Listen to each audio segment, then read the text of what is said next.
Hi all, welcome to Blasters arena. Yes, Kerala Blasters തിരിച്ചുവരവിൻ്റെ പാതയിലാണ്. പോസിറ്റീവായ റിസൾട്ടുകൾ സംഭവിച്ചു തുടങ്ങിയിരിക്കുന്നു.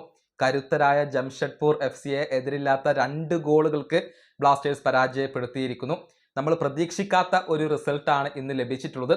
മത്സരത്തിൻ്റെ ആദ്യ പകുതിയിൽ തന്നെ 2 കിടിലൻ ഗോളുകൾ കേരള ബ്ലാസ്റ്റേഴ്സ് നേടുകയായിരുന്നു. 2 മലയാളി താരങ്ങളാണ് ഇന്ന് ഗോളുകൾ കണ്ടെത്തിയിട്ടുള്ളത്. മികച്ച പ്രകടനം നടത്തിക്കൊണ്ടുള്ള ഒരു വിജയമാണ് കേരള ബ്ലാസ്റ്റേഴ്സ് ഇന്ന് സ്വന്തമാക്കിയിട്ടുള്ളത്. മുന്നേറ്റ നിരയിൽ കൂടുതൽ സൂപ്പർ താരങ്ങളെ അണിനിരത്തിക്കൊണ്ടാണ് ആഷ്ലി വെസ്റ്റ്വുഡ് ഇന്ന് കളിക്കാൻ ഇറങ്ങിയത്. നിഹാൽ സുധീഷും അജിസലും അതുപോലെ തന്നെ ഫ്രാഞ്ചുവും കരീം ബെനാരിഫും ഒക്കെ ഉണ്ടായിരുന്നു. മത്സരത്തിന്റെ 12ാമത്തെ മിനിറ്റിൽ തന്നെ ബ്ലാസ്റ്റേഴ്സ് ആദ്യ ഗോൾ നേടി. കിടിലൻ ഗോളായിരുന്നു.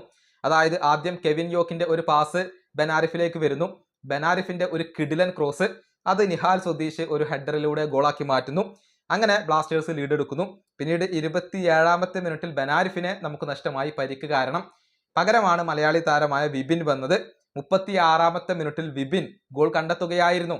അതിന് ഏറ്റവും കൂടുതൽ പ്രശംസിക്കേണ്ടത് ഫ്രാഞ്ചുവിനെയാണ്. ഒരു കിടിലൻ ക്രോസ് ആണ് ഫ്രാഞ്ചുവിന്റെ പക്കലിൽ നിന്നും ഉണ്ടായിട്ടുള്ളത്.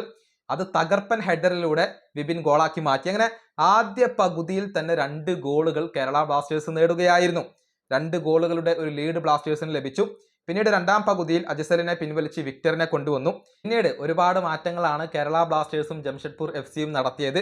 2ാം പകുതിയിൽ കൂടുതൽ ആക്രമണങ്ങൾ ജംഷഡ്പൂർ FC നടത്തിയിട്ടുണ്ട്. പക്ഷേ അതിനെല്ലാം നല്ല രൂപത്തിൽ ഡിഫെൻഡ് ചെയ്യാൻ കേരള ബ്ലാസ്റ്റേഴ്സിന് കഴിഞ്ഞു. അതിനേക്കാളുപരി ഗോൾ കീപ്പറായ അർഷ് അൻവർ ഷെയ്ഖ് മികച്ച സേവുകൾ നടത്തിയിരുന്നു. ഇതിനിടെ സ്റ്റീഫൻ എസേക്ക് 84ാമത്തെ മിനിറ്റിൽ റെഡ് കാർഡ് കണ്ടുകൊണ്ട് പുറത്ത് പോകേണ്ടി വന്നു. അതും ജംഷഡ്പൂരിന് തിരിച്ചടി ഏൽപ്പിച്ചു എന്നുള്ളതാണ്. അങ്ങനെ എതിരില്ലാത്ത 2 ഗോളുകൾക്കാണ് ജംഷഡ്പൂർ FCയെ ഇപ്പോൾ കേരള ബ്ലാസ്റ്റേഴ്സ് പരാജയപ്പെടുത്തിയത്. ഇതോടുകൂടി പോയിന്റ് പട്ടികയിൽ മുന്നേറ്റം ഉണ്ടാക്കാൻ ബ്ലാസ്റ്റേഴ്സിന് കഴിഞ്ഞു. 11ാം സ്ഥാനത്താണ് ഇപ്പോൾ ഉള്ളത്. 10 മത്സരങ്ങളിൽ നിന്ന് 8 പോയിന്റുകൾ ബ്ലാസ്റ്റേഴ്സ് നേടിക്കഴിഞ്ഞു. ഇപ്പോൾ ജംഷഡ്പൂർ 5ാം സ്ഥാനത്താണ്. 9 മത്സരങ്ങളിൽ നിന്ന് 15 പോയിന്റുകളാണ് അവർക്കുള്ളത്. ഏതായാലും ആഷ്ലി വെസ്റ്റ്വുഡ് വന്നതിന് ശേഷം ടീം ഇപ്പോൾ പുരോഗതിയുടെ പാതയിലാണ്. വിജയങ്ങൾ നേടാൻ ഇപ്പോൾ കേരള ബ്ലാസ്റ്റേഴ്സിന് സാധിച്ചിട്ടുണ്ട്.